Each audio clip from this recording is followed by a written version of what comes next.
Isa akong INC. Yung anak ko, iskala ni Pastor Kibuloy. Second year of college, nursing.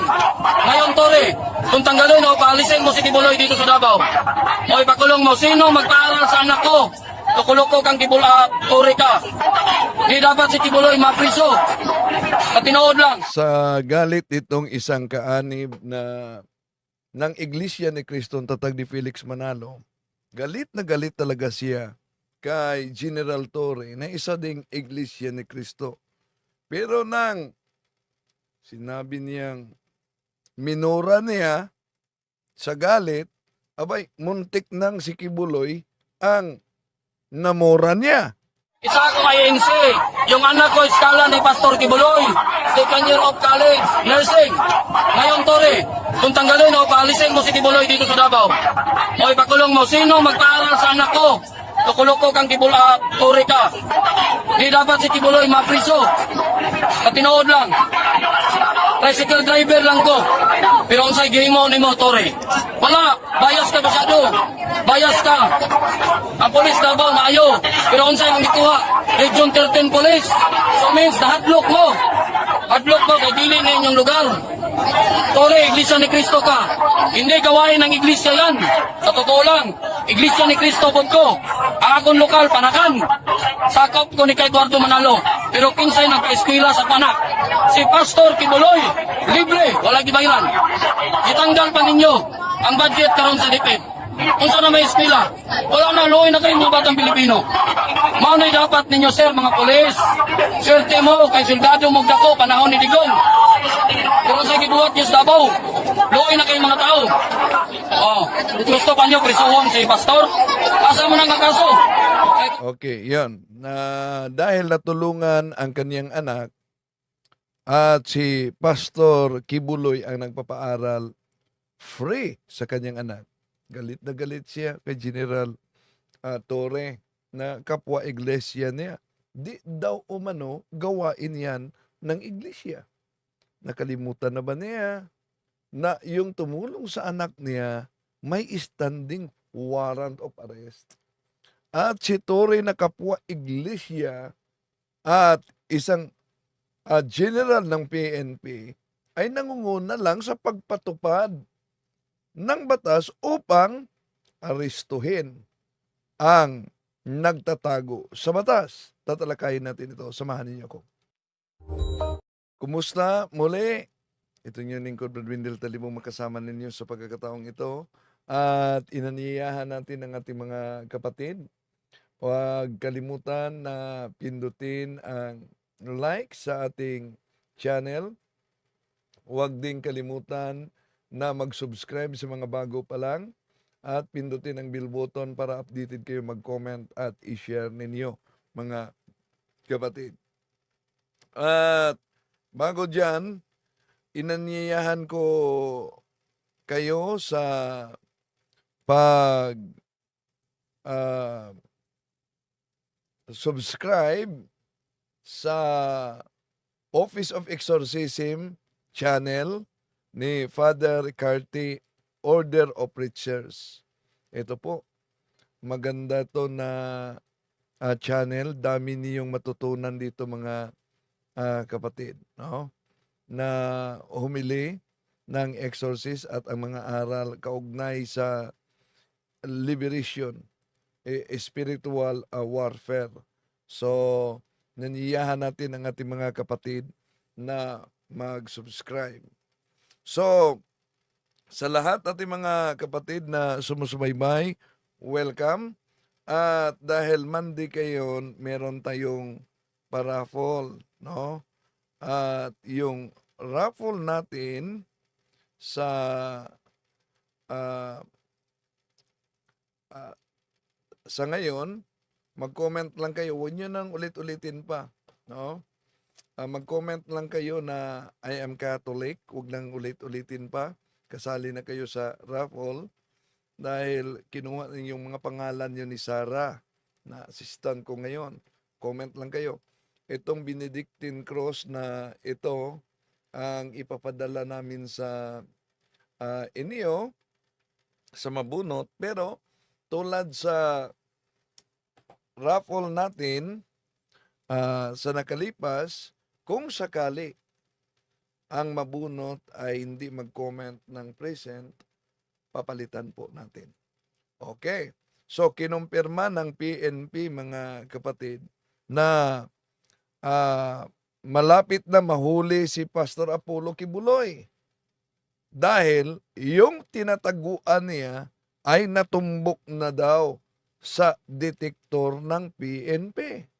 Meron po tayong isang area doon na ang estimate po natin is mga 20 to 30 meters from the ground at may nadedetect po tayong sign of life. So nandun ngayon yung concentration natin at naniniwala tayo na malapit na nating matumbok kung sino itong nasasagap po nitong penetrating radar po natin. Without giving specific, sir, tama po, nandun ngayon yung concentration ng ating search dahil nga na-detect nga po nung ground penetrating radar natin na mayroong sign of life sa ilalim po ng isang particular ground. But as to this specific location, I hope you understand na hindi ko po pwedeng sabihin yon. Pausap ko lang kanina si General Torre at naniniwala tayo na malapit na nating matunton kung asaan itong secret entrance at lagusan itong particular place po na ito. I'm sure alam niyo po yon, kapag ang gumamit po tayo ng tear gas, yung mismong mga pulis natin ay nakasuot po yan ng gas mask para hindi po sila maapektuhan. Ang ginamit po nila ay fire extinguisher po. Tinira po yung mga pulis natin at yung mismong mga members nila na mga sinasabi na tear gas, kaya binibidyohan nila na nililinis ng tubig yung kanilang mga muka at mata, ay wala pong katotohanan yon na galing po yun sa tear gas. And in fact, yung mismong mga pulis natin na tinira ng fire extinguisher, hindi po nagreklamo. Dinodokumento lang po natin lahat at ipapakita natin yan in due time, pati po yung mga pulis natin na nasaktan, lalo po kagabi, may putok po na ulo na pulis po natin, may basag ang nose bridge, marami pong galos, maraming sugat sa paa at sa kamay. Hindi po tayo ang nagsimula ng gulo. Okay, yon ang bahagi lang sa press conference na naganap kanina, mga kapatid, ni Colonel Jean Pajardo, ng spokesperson ng PNP, no? So, ngayon may isang miyembro ni Felix Manalo sa Iglesia ni Cristo na grabe, galit na galit talaga siya kay Torre. Bakit daw umano hulihin si Kibuloy? Si Kibuloy ang nagpaaral sa kanyang anak. Siya ay Iglesia ni Cristo. Pinaaral ang kanyang anak free. At di daw umano siya maniniwala sa kasong kinahaharap ni Pastor Apollo Kibuloy. Una, di naman natin di natin malimutan na may mga natulungan din si Pastor Apollo Kibuloy. Pero hindi ibig sabihin dahil may natulungan siya, lalo na sa pagpapaaral, yung kaso niya ay nawala na din. Ang solusyon niyan ay harapin niya sa korte ang naturang kaso. Diba? Okay, ito ang galit niya. Kaya sa kanyang pagmumura, sa galit niya kay General Torre, muntik ng si Kibuloy ang minora niya. Isa ako kay NC, yung anak ko iskala ni Pastor Kibuloy, second year of college, nursing. Ngayon Torre, kung tanggalin o paalisin mo si Kibuloy dito sa Davao, o ipakulong mo, sino magpaaral sa anak ko? Tukulok ko kang Torre ka. Di dapat si Kibuloy mapriso. Katinood lang. Tricycle driver lang ko. Pero unsay gihimo nimo Torre? Wala, bias ka masyado. Bias ka. Ang polis Davao maayo. Pero unsay ang gikuha? Region 13 Police. So means nahadlok mo. Hadlok mo kay dili na inyong lugar. Torre, Iglesia ni Cristo ka. Hindi gawain ng Iglesia yan. Sa totoo lang, Iglesia ni Cristo po ko. Ang akong lokal, Panakan. Sakop ko ni kay Eduardo Manalo. Pero kinsay nagpa-eskwela sa Panak. Si Pastor Kibuloy, libre, wala gibayaran. Itanggal pa ninyo ang budget karon sa DepEd. Kung saan na may eskwela, wala na, luoy na kayo mga batang Pilipino. Maunay dapat ninyo, sir, mga polis. Swerte mo, kay soldado mo dako, panahon ni Digong. Pero sa gibuhat niyo sa Davao, luoy na kayong mga tao. Oh, gusto pa niyo prisuhon si Pastor? Asa mo nang kaso? Kay kumakaw nito pa nga kaso si Pastor, pa-withdraw na kung ako anak sa GMC.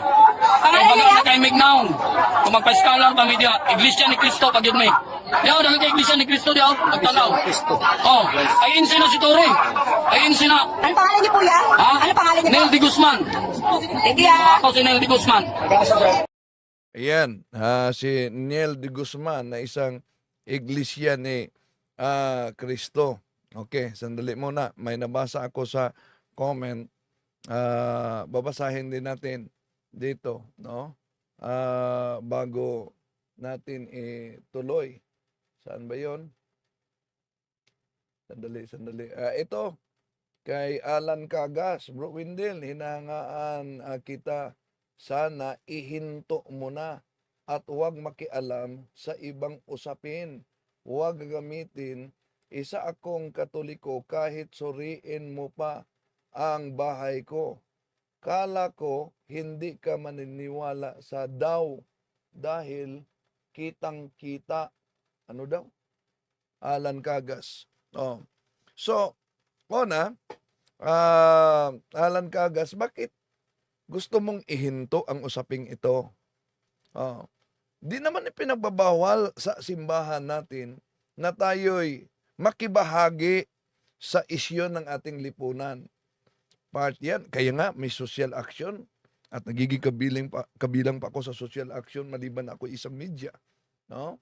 So, bakit ayaw mo tatalakayin itong isyu sa isang bulaang propeta diyan sa Davao City na konektado at ginagamit din ang kapangyarihan lalo na sa mga kaibigan niyang mga politiko. So, ayaw mong tatalakayin yung nagtatago sa batas ngayon at mas panigan mo pa yung nagtatago sa batas na ayaw harapin ang kanyang patong-patong na kaso sa korte. Nakalimutan mo na ba? Di po ba? Nung ang kasong ito ay tinatalakay sa Kongreso at tinatalakay sa Senado, ano po ba ang sabi ng karamihan? Di po ba sabi ng karamihang mga miyembro ni Kibuloy na ang tama na lugar ay ang korte. So, dalhin sa korte, haharapin daw niya. Ngayon nasa korte na. Oh, asan na ba si Pastor Apollo Kibuloy? Well, may nagkomento dito, hindi yan Katoliko, ginagamit lang daw umanong Katoliko. No? So, okay. So, tuloy tayo mga kapatid. No? Dahil malapit na ang midterm election, di po ba? Yeah. Ako ay isang coordinator ng PPCRV sa Misamis Occidental. At sa usaping ito mga kapatid, sigurado, meron na namang mga politikong makisausaw talaga dito. Bakit? Libre ang media exposure. So, ito ang pahayag ng nila ni, ito ang pahayag nila ni General Torre. Pero, minaliit ni Senador Bato, yung na-detect na heartbeat daw umano yon ng palaka. Di po ba? Si Senador Bato ay nagiging PNP chief, ha? Di po ba siya alagad ng batas? Pero dito, alagad ba ng batas si Senador Bato o alagad ni Kibuloy? Iba talaga pag maraming kaibigan na politiko. Iba talaga pag mayaman. Di ba? Okay, tuloy natin. Because we're very confident with the results of the ground penetrating radar At ang hinahanap naman namin is yung pasukan na lang talaga nung facility na underground na hindi namin nakikita galing sa labas. As long as meron po kaming, we are so sure na doon po yung tao na hinahanap natin, sabi po natin, we have a locator na ginagamit po natin, hindi lang po natin makita yung tamang entrance ng tao nila. We are so sure na doon po yung tao na hinahanap natin. Not only fugitive Apollo Kibuloy, but for others. Nandun po doon sa loob. Kita po natin, baka mas marami po tayo makakitang kaso doon. Yun po yung nagiging rason namin to really to stay longer. Tor, natapos na kasi yung search nila kanina pa. Bakit babalikan pa? Meron daw silang na-monitor pa na heartbeat. Heartbeat. Sabi nila heartbeat na makadetermine kahit na sa ilalim ng lupa. So hanapin na yung heartbeat na yan. Puntahan nila kung saan yung heartbeat. Baka heartbeat ng palaka yun doon sa ilalim ng lupa. Oh, yan, baka heartbeat umano ng palaka sa ilalim ng lupa. Kaya dito sinabon talaga si Senador Bato ni Attorney Claire Castro.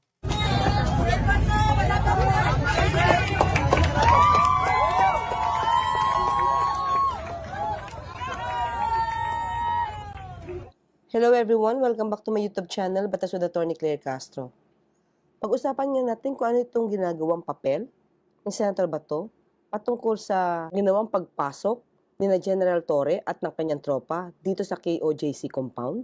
Senator Bato, nakikita po ba ninyo that Davao right now, in behalf of KOJC sacrifices, parang sila ang nakasangkala? Okay, nabasa ko din dito, si Ricamor Magno, parang kaanib ito ni Muhammad. Si Muhammad din, alam naman natin na kahit bata pinatulan, 9 years old, no? Walang pagkakaiba pala yan sa founder ng Kingdom of Jesus Christ. Okay, sabi niya, na-miss na umano ako kay Ustads. Asan ba yun? Sandali.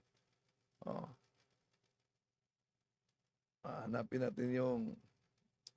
Okay. Una, may kasunduan kasi kami na gawin ang debate dito sa Osamis. Ang problema lang, Rashid Indasan, no? Ang problema lang, yung mga Muslim dito sa Osamis City, ayaw na nila, hello Fuckbusters, ayaw na nila tatanggap ng debate. Matapos yung debate namin ni Ustads Romas at iba pang ustads diyan sa Lanao at si Ustads Barcelon na yung kasama ninyo ay yumakap na sa simbahang Katoliko, yung assistance ni Ustad Barcelon. So ang mga Muslim dito sa Osamis, di na sila sang-ayon na may maganap pa na debate. Ngayon, nag-communicate yung panig ni Indasan sa akin na papayag ba daw umano ako na doon gaganapin sa Cotabato. Kahit sa Cotabato, nagsabi sa akin, huwag kang papayag bro. No. O kaya, i-communicate ninyo mga Muslim kung gusto talaga ninyo na makabawi sa naganap na debate namin ni Barcelon, na dito natin gaganapin ang debate sa Osamis. Mismo yung mga taga Cotabato nagsabi, wag daw umano tatanggapin at sang-ayunan na doon sa Cotabato gaganapin ang debate, mga kapatid. No? So, ngayon, gusto nilang ilihis dito sa talakayang ito, paulit-ulit na sinabi ni Senador Bato na ang Davao City noon daming mga rebelde. Anong kaugnayan sa rebelde at sa kaso ni Pastor Apollo Kibuloy? Huwag naman ilihis. Kaibigan sila, di tawagan niya si Pastor Apollo Kibuloy bilang dating PNP chief na susuko na sa batas. Wala ba silang tiwala sa batas? Oh. Okay? So, di po ba siya ang may-ari sa mundo? Siya ang may-ari sa kaluluwa.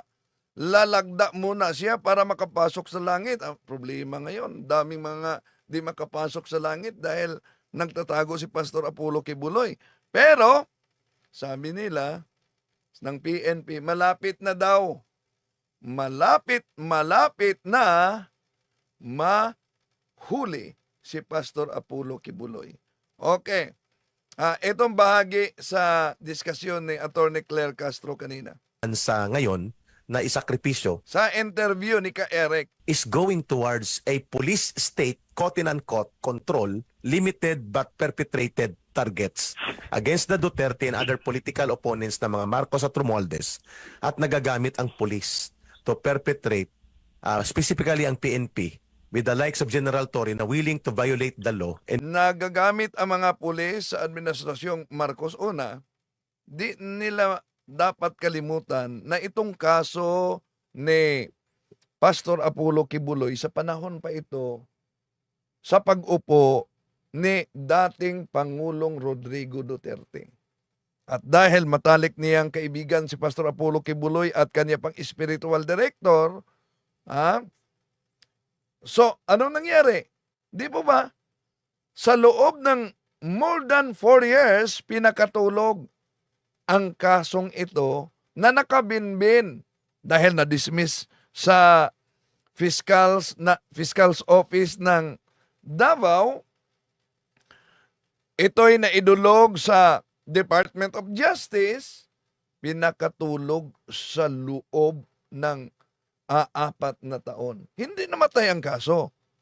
Pinakatulog lang. At nang ni-review sa Department of Justice, yun na, nakitaan na may probable cause. Ang problema lang, ano yan? Don't judge. Mga tao din sila. Ayaw ni Lord na ganyan. O don't judge the book, cover it. So, ang problema lang mga kapatid, may kaso na walang piyansa. At sigurado talaga na himas-rehas ang resulta dahil walang piyansa. No? So, ngayon, di pa tapos dahil malawak kasi may si Tatay Digong ninyo may advice noon na bilang abogado daw umano, una, mas mabuti na harapin at magpiyansa sa kaso si Pastor Apollo Kibuloy. Pero kung duda siya sa administrasyon ni Marcos, mas mabuti daw na di na lang magtatago na lang. Ito bahagi You know, as a lawyer, I would say that you can go to court and fix your case and post a bail bond. That would be an option. But if you do not think that you will get the fair deal with this administration, because you have been talking about Marcos and everything, huwag kang lumabas dyan sa Tamayong. Nandiyan lang yan sa Tamayong. Malaki lang ang Tamayong. Alam mo ganito yan. Let me educate all of you. Ang Tamayong malaki yan, sa loob maraming bahay. Make sure na sa isang bahay nandyan siya. Because for every bahay, it should be a different search. Hindi mo pwede ma-search ang bahay na yan at maghanap ka kay Pastor Kibuloy. You would have to get another writ. So, malawak talaga, napakalawak talaga ang tinatawag na kaharian ni Pastor Apollo Kibuloy. Bayan, marami yung bahay na yan. So, mag-ikot siya dyan, magkabulan kayo. By the time na matapos yun na napagod ka na, you will become a member of the Jesus Christ. The kingdom of Jesus Christ.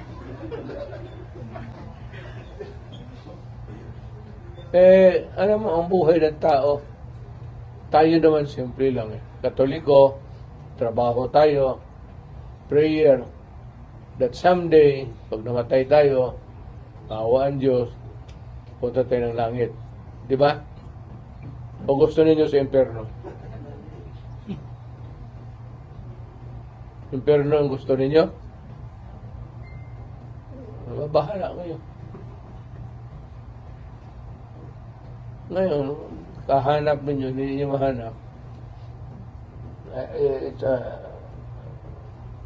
ewan ko, kung tamayong malapit dyan na, malaki ang tamayong. Yan ang dahilan kung bakit na patuloy pa ang paghahanap dahil malaki daw ang tamayo. At sabi ni General Torre, may na-detect sila na nagtatago sa isang bunker. Malaking malaki.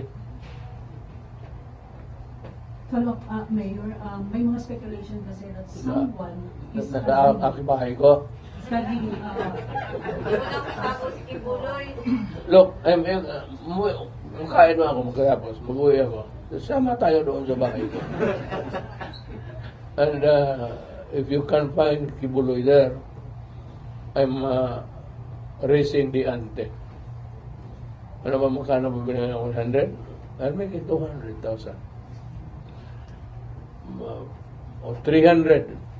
Or even 500. Ibuhos ko na lang yung pera ko para maligaya kayo kung makita niyo si Kibuloy. Sa bahay ko.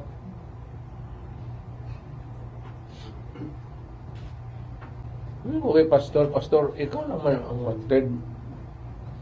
Huwag mo akong damahin dito. Prosecutor ako tapos. you were designated mayor as understater of Pastor Kibuloy's properties. Is this true? Nalipat ko na sa lahat ko. Sa pangalan mo gusto ka. Saan mo gusto yung parte dyan na ano? So, kagabi, nagsagawa sila ng rally. Ito ang bahagi sa rally.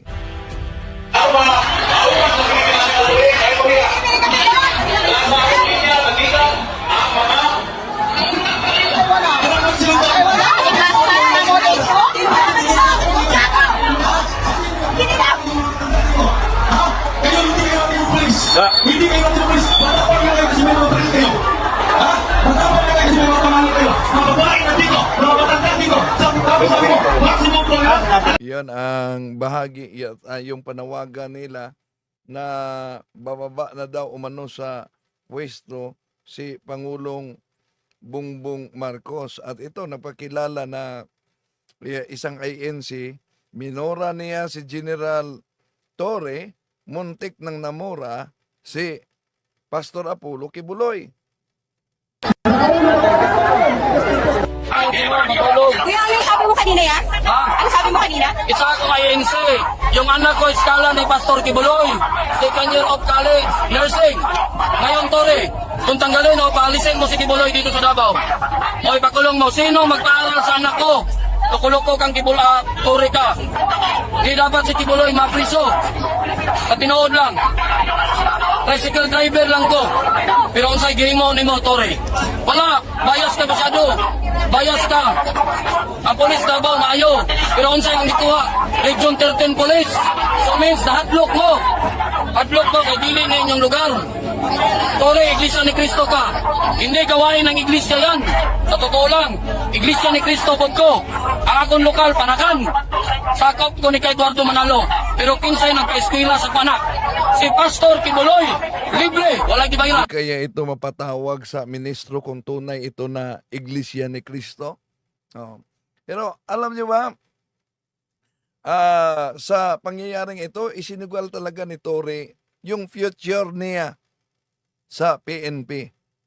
Sa pag-serve ng mga alias warrant of arrest versus Pastor Kibuloy. Bakit? Kasi kapag pumalpak, boy, tiyak, tulad sa mga nauna niya na napalpak din, ano mangyari? Eh di sa kangkungan siya, dadamputin.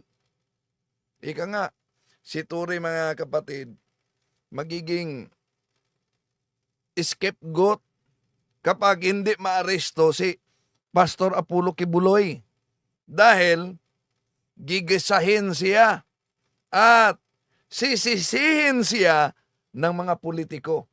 Siguro, dahil malapit na ang midterm election, pagkatapos nito, meron na namang hearing sa Senado kaugnay dito. No?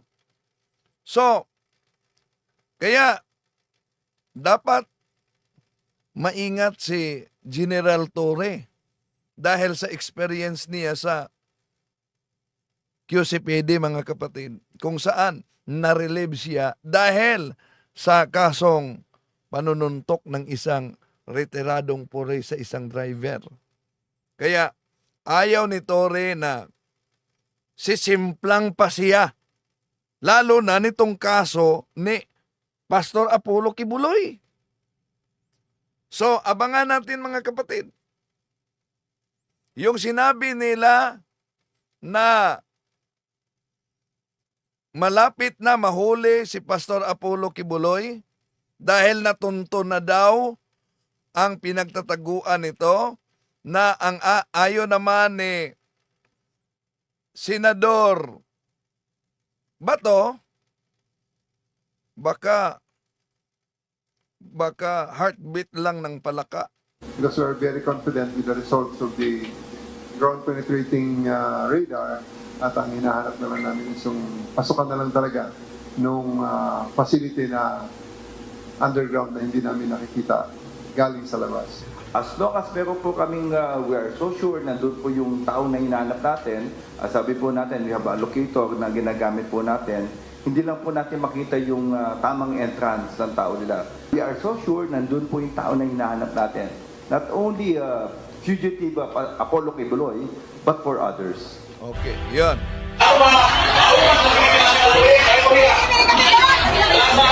Meron po tayong isang area doon na ang estimate po natin is mga 20 to 30 meters from the ground at may nadedetect po tayong sign of life. So nandun ngayon yung concentration natin at naniniwala tayo na malapit na nating matumbok kung sino itong nasasagap po nitong penetrating radar po natin. Without giving specific, sir, tama po, nandun ngayon yung concentration ng ating search dahil nga na-detect nga po nung ground penetrating radar natin na mayroong sign of life sa ilalim po ng isang particular ground. But as to this specific location, I hope you understand na hindi ko po pwedeng sabihin yon. Pausap ko lang kanina si General Torre at naniniwala tayo na malapit na nating matunton kung asaan itong secret entrance at lagusan itong particular place po na ito.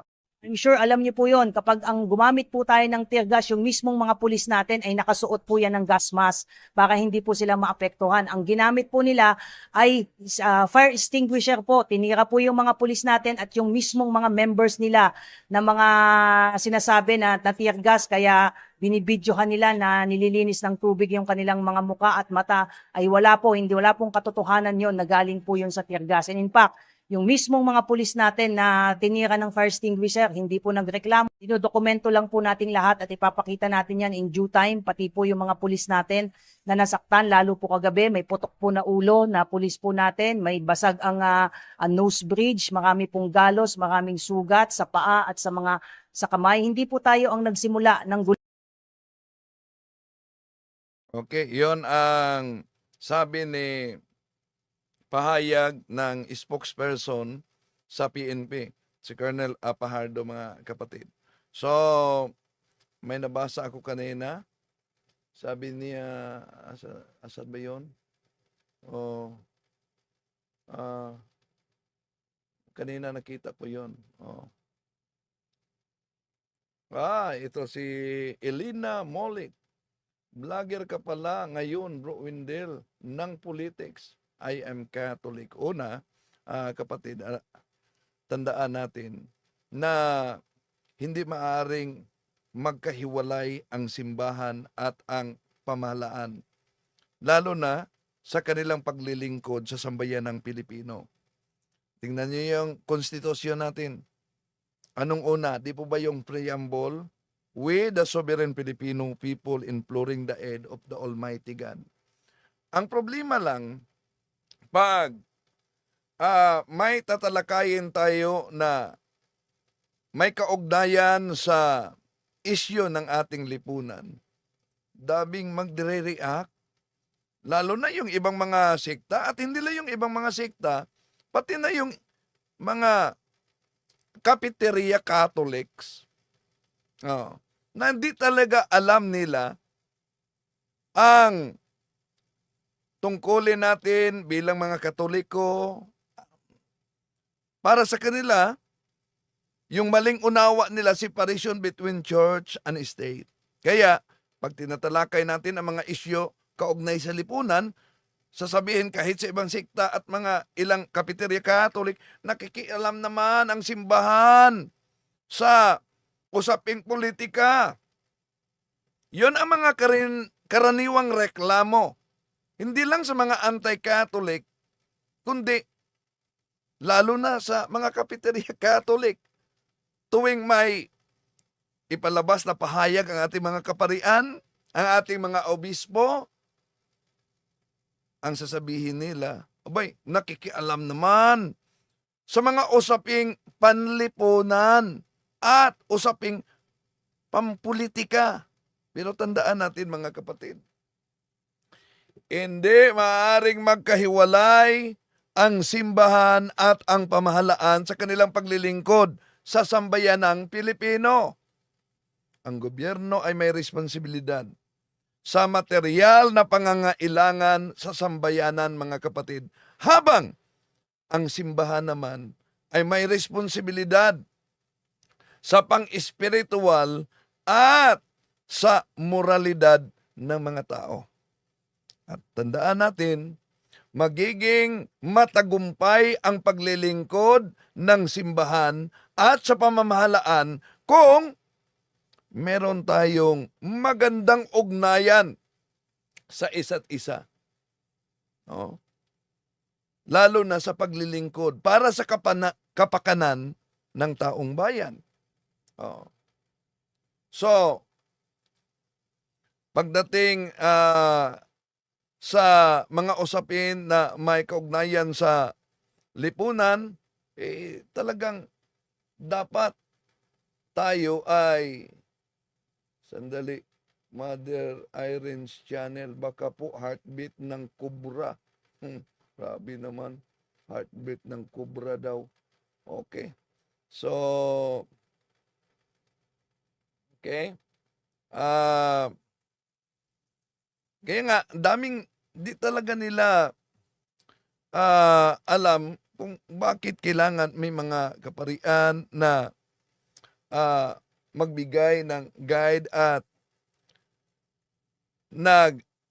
nakipag-ugnayan sa mga isyu sa ating lipunan. Kabahagi yan sa pagiging simbahan. Hindi maaring hiwalay sa isang tao, mga kapatid, yung pinaglilingkuran. Ang gobyerno ay ang taong bayan at ang simbahan ay ang taong bayan. At pinaglilingkuran ng simbahan ang taong bayan. Ganun din sa pamahalaan. Ang gobyerno ay sa material, ang simbahan ay sa espiritual at sa mga values. Kung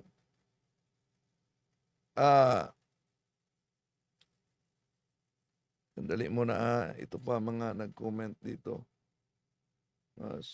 Kahit merong nilabag na batas, okay lang. Di ba pantay-pantay ang batas? Ayon kay Idi Waso. Payuhan mo si Kib na sumuko na lang para walang masaktan. Sabi ni John Discovery, Hindi lahat na taga-Davao gusto si Duterte, 'di ba? Nagtawag ng sedisyon, pagsugod sa Malacanang, nag-uwian rin ang mga tao. Okay. So, okay. Si Mark Daniel, yan dapat isipin ng lahat. Ang konstitusyon, ang taong bayan dahil ginawa yan para sa taong bayan. Okay? Raffle na tayo. Raffle na tayo. No? Tayin na lang natin kung kobra ba talaga yung nasa ilalim ng lupa o palaka ba talaga o si Kibuloy na may-ari sa buong mundo na nasa ilalim ng lupa. Yon. Hintayin ang susunod na kabanata. Okay?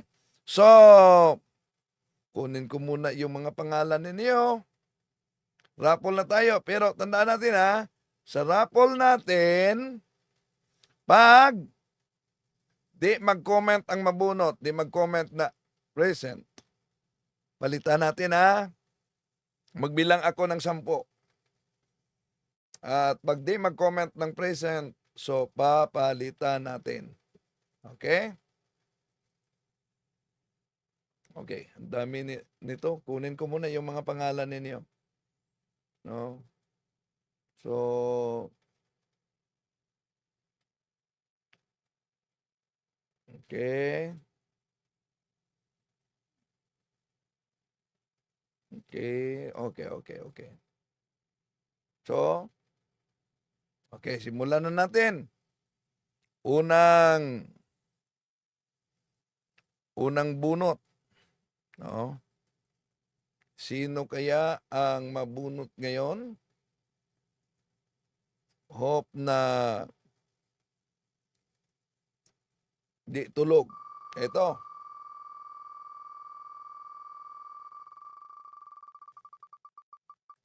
Unang bunot natin ay si Ronelio Rafael. Ronelio Rafael. Tingnan natin si Ronelio Rafael kung nasa comment section ba. Ronelio, magbilang ako ng 10 where are you? Mag-comment ka ng present. Ronelio. Ronelio Rafael. 1, 2, 3, 4, 5, 6, 7, 8, 9, 10. Ay, wala si Ronelio. Sige, papalitan natin si Ronelio. Wala na. Tingnan natin dahil wala si Ronelio, unang bunot pa lang, wala na. Papalitan natin. Baka mamaya, no, lalabas yon. Okay. Eto.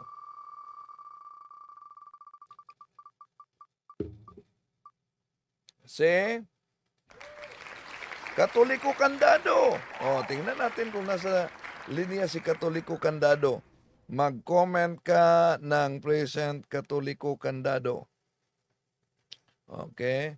Tingnan natin si Katoliko Candado. Mag-comment ka ng present Katoliko Candado. Where are you? Magbilang ako ng 10. 1, 2, 3,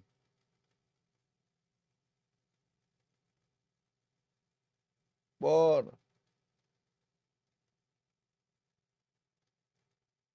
5.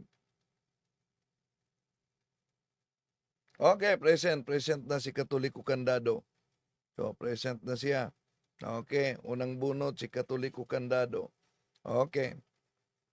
So, tayo sa pangalawang bunot. Okay, tingnan natin sa pangalawang bunot. Sino kaya? May number na dyan ha. Pwede nyo text ang address na papadalahan namin. Si Liber. Liber. Pangalawa. Tingnan natin si Liber kung nandito ba. Liber, mag-comment ka ng present. Liber, magbilang ako ng 10. Liber, where are you? Oh, present. Present na present. Yahoo! Present si Liver. Okay. Apunta tayo sa pangatlo. So, pangatlo. Tingnan natin kung sino ang mabunot natin sa pangatlo. Okay. Pangatlo na to.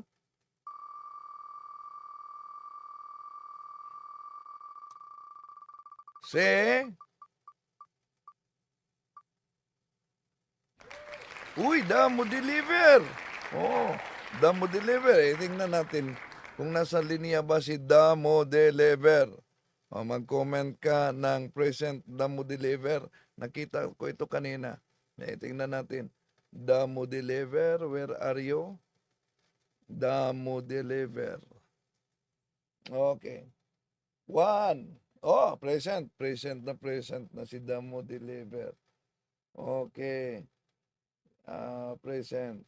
Ituro ko saan si Kibs. Pag ako ang nabunot.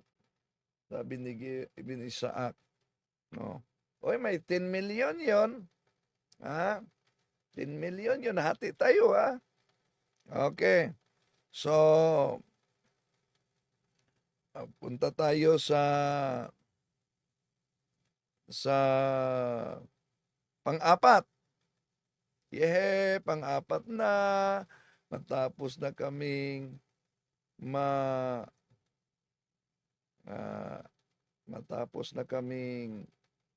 sige, pang-apat ha. Okay, pang-apat. Okay, pang-apat.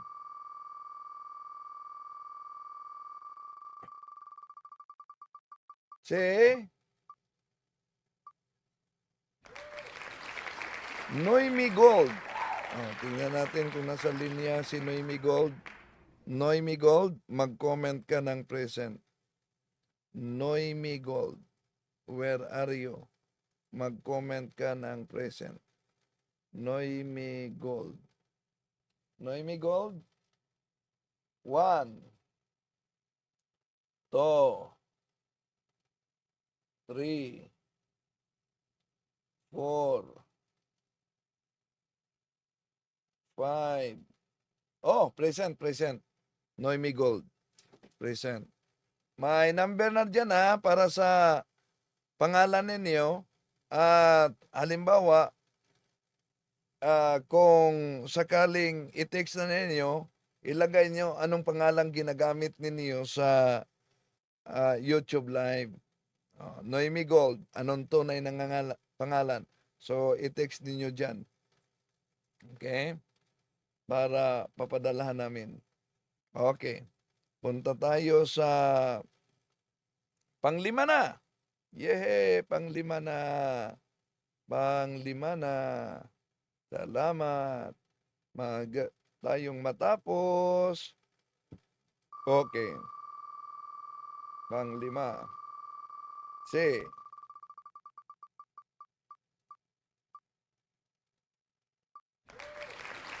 Arlene Kanama. Arlene Kanama. Tingnan natin. Si Arlene Kanama. Mag-comment ka ng present Arlene Kanama. Ano ito kay Father? Arlene Kanama. Mag-comment ka ng present. Arlene Kanama. Where are you? 1, 2, 3, 4, 5, 6. Oh, Arlene Kanama. Okay. So, i-text ninyo ang inyong pangalan at adresa. Papadala namin sa nabunot ninyo. Ito po, nabunot ninyo. Benedictine Cross. Kayo na lang ang mag-publish, ha? Kayo na lang ang mag-publish. Okay? So, ang nabunot natin ngayon ay ito, sila si Katoliko Candado, Lever, Damo Deliver, Noemi Gold, Arlene Kanama. Okay? So, maraming salamat sa inyong pagsubaybay, mga kapatid. At hintayin ninyo, ipapadala namin yan, mga kapatid. At maraming salamat. No? Kaya, sa mga nagkukomento na gusto nila talaga yung talakayan lang na sasagutin natin ang ibang mga religion, di lang yan.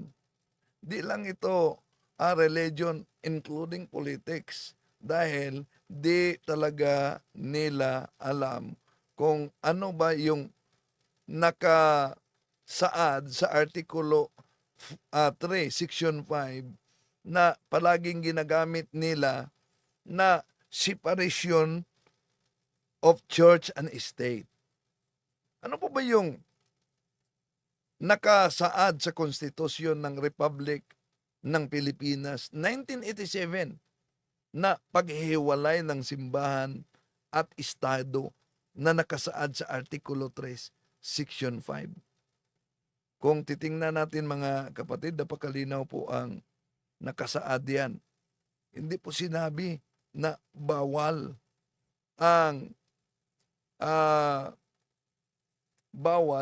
ang pagtalakay sa mga isyu na may kaugnayan sa ating lipunan.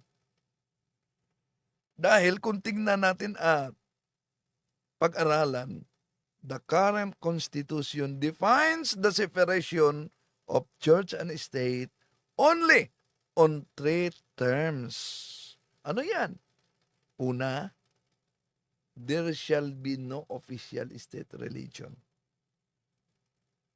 Pero kahit there shall no be official state religion, alam nyo naman na may reliyon na maraming matalik na kaibigang mga politiko, di ba? Pangalawa, the state shall not pass laws for or against any religion. Pangatlo, no public funds shall be allocated for the benefit of any religious groups. Kaya, yon lang po, mga kapatid. Maraming salamat. Hanggang sa muli.